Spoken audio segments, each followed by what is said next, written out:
নমস্কার, আমার নাম বিনোদ কোনাই। এসবিটি নিউজে আপনাদের স্বাগত জানাই।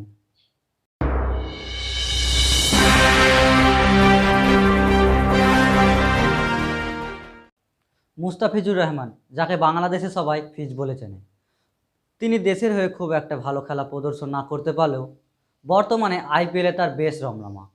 তার কারণ, তিনি ধোনির নেতৃত্বে চেন্নাই সুপার কিংয়ের হয়ে আইপিএল খেলছেন।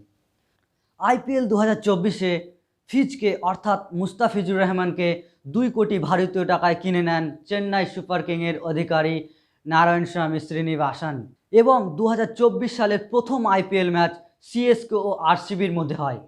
ফিজ অর্থাৎ মুস্তাফিজুর রহমান 4 ওভার বল করে মাত্র 29 রান দিয়ে 4 উইকেট তুলে নেয় এবং সিএসকে জয় হয়। সেই ম্যাচে দুর্দান্ত পারফরমেন্সের জন্য প্লেয়ার অব দি ম্যাচ হন ফিজ। তবে এখন প্রশ্ন উঠে আসছে, মুস্তাফিজুর রহমান কি আর আইপিএল খেলবে না? তার কারণ, বাংলাদেশ ক্রিকেট বোর্ডের চেয়ারম্যান মোহাম্মদ জালাল ইউনুস জানিয়েছেন 2রা মের মধ্যে ফিজকে দেশে ফিরে আসতে হবে এবং জিম্বাবুয়ের সাথে যে টি20 ম্যাচ আছে সেটাতে যুক্ত হতে হবে।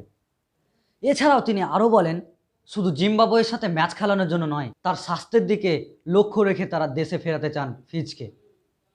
তার কারণ, সামনে টি20 ওয়ার্ল্ড কাপ, আর সেই ওয়ার্ল্ড কাপে সমগ্র বাংলাদেশ চায় সুস্থ সবল ফিজকে অর্থাৎ মুস্তাফিজুর রহমানকে।